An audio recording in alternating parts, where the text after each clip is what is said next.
আমরা একটা ভয়াবহ অস্তিত্বের সংকটের মধ্যে রয়েছি। আমরা বলতে আমরা মানব সমাজ।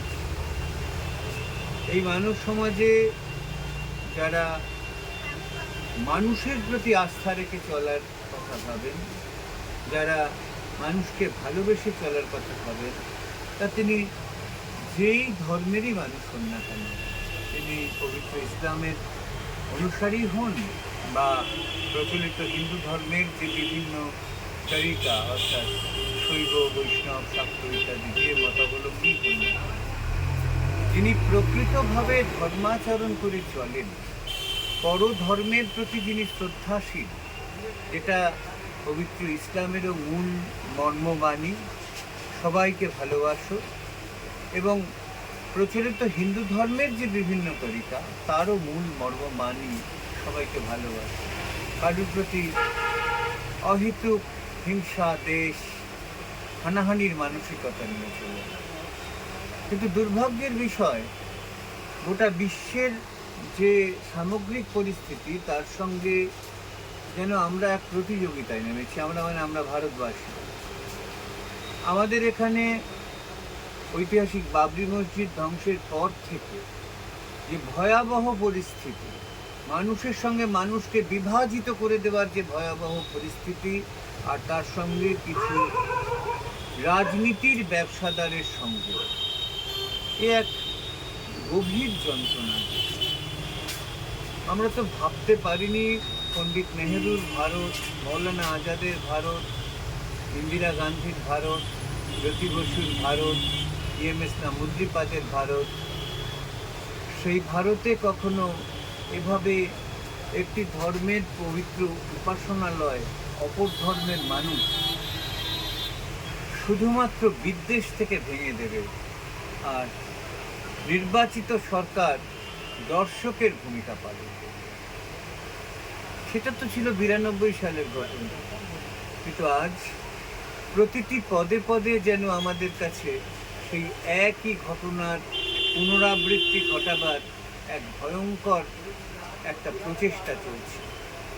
আওরঙ্গজেবের সমাধির উপর হামলা, বিভিন্ন মসজিদ ধ্বংস করে দেওয়ার প্রচেষ্টা, এই রকম জায়গায় ভারতের এখনকার শাসকেরা কেউ ধর্মান্ধ সাম্প্রদায়িকতার সঙ্গে মিতালি পাতিয়ে চলছেন, আবার কেউ ধর্মান্ধ সাম্প্রদায়িকতাকে শাঁসে জলে বেড়ে ওঠবার তাগিদ থেকে প্রতিযোগিতামূলক সাম্প্রদায়িকতার মধ্যে ভিড়েছেন। কেউ মসজিদ ভাঙার কথা বলছেন, কেউ খানকা ভাঙার কথা বলছেন, কেউ মাজার ভাঙার কথা বলছেন, তো কেউ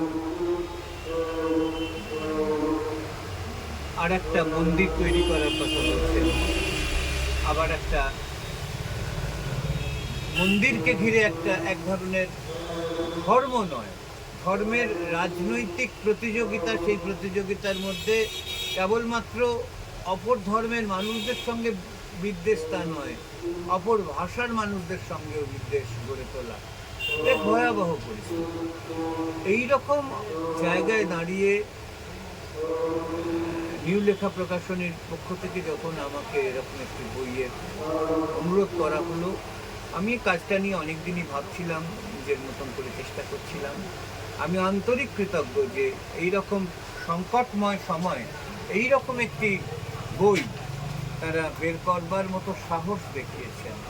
এই সাহসকে আমি সশ্রদ্ধ কুর্নিশ জানাই, এবং হাবিবুর রহমান দা বা তার পুত্র, তারা যেভাবে এই গোটা প্রক্রিয়াটিকে আমার সঙ্গে প্রতিনিয়ত কথা বলে কিভাবে প্রযুক্তিগত দিক থেকে নির্ভুল করতে পারা যায় সেই চেষ্টা করে একটা জায়গায় এনে দাঁড় করিয়েছেন, এই গোটা ব্যাপারটি বড় আনন্দের, বড় তৃপ্তিদায়ক।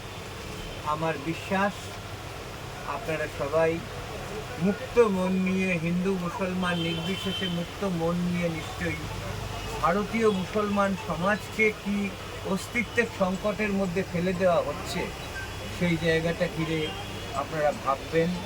আপনাদের ভাবনা আরও আমার ভাবনার জায়গাটাকে আরও সঞ্জীবিত করবে, আরও আমাকে শক্তি যোগাবে।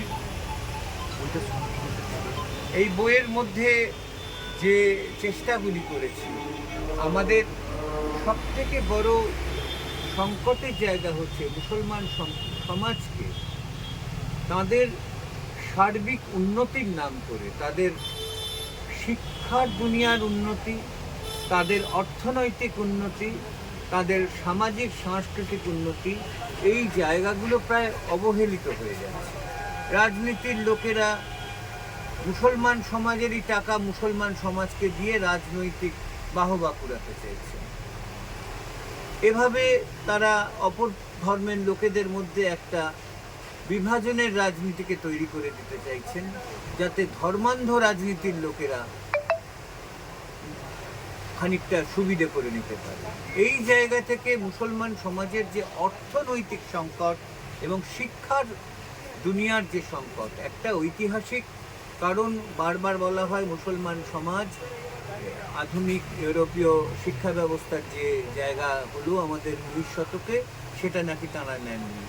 আরে সেটা তো তাদের নেওয়ার মতো পরিকাঠামোই তৈরি করে দেয়নি ব্রিটিশ আর তাদের তাবেদার তখনকার কিছু এই কলকাতার বাবু সমাজ, যারা ধর্মীয় পরিচয় হিন্দু ছিল।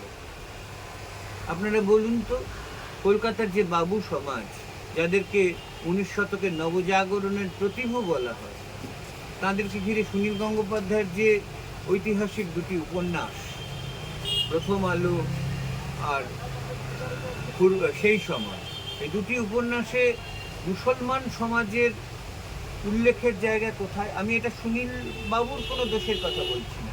অর্থাৎ এই যে বাবু সমাজ, যারা সমাজকে উন্নত করবেন ভাবছেন, সমাজের মধ্যে আধুনিক শিক্ষার প্রসার ঘটাবেন এরকম ভাবছেন, স্ত্রী শিক্ষার বিস্তার ঘটাবেন এরকম কথা ভাবছেন, এই গোটা ব্যাপারটা কি হবে মুসলমান সমাজকে বাদ দিয়ে? গোটা ব্যাপারটাতে মুসলমান সমাজকে একাত্রিত করবার কোনো প্রয়াস থাকবে না। আমরা যদি দেখি এই সময় অনেক ইতিহাসের মাস্টারমশাইরা বলবেন যে না, মুসলমান সমাজ নাকি এগিয়ে আসেনি, মুসলমান সমাজ নাকি আধুনিক শিক্ষা ব্যবস্থা দেবার চেষ্টা করে। এই জায়গাতেই আমার ছোট ভাই বলতে পারি তাকে, ইসমাইল দরবেশ, সে রাড়ি দিঘির বৃত্তান্ত বলে যে সাম্প্রতিক একটি উপন্যাস লিখেছে, সেই উপন্যাসের মধ্যে দিয়ে আমরা দেখতে পাচ্ছি ভূমি স্তরের মুসলমান সমাজের মধ্যে আধুনিক শিক্ষা বিস্তারের ক্ষেত্রে, চিন্তা চেতনার বিস্তারের ক্ষেত্রে, বিজ্ঞান মনস্কতার ক্ষেত্রে কতটা অগ্রণী ভূমিকা ছিল।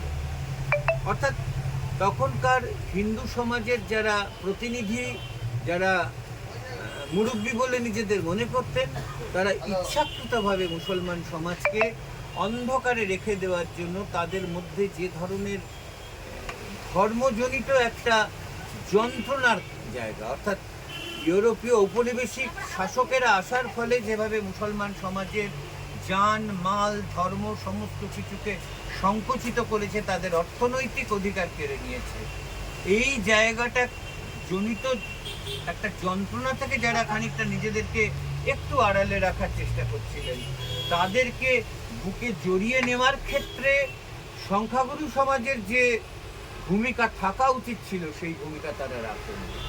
এই গ্রন্থটি আমি উৎসর্গ করেছি আমার জীবনের ধ্রুবতারা অন্নদাশঙ্কর রায়ের নামে, এবং তাঁরই অত্যন্ত স্নেহভাজন প্রীতিভাজন সম্প্রীতির অন্যতম দিশারি অধ্যাপক রেজাউল করিমের নামে, দুজনের নামে যুগ্মভাবে এটা করেছি।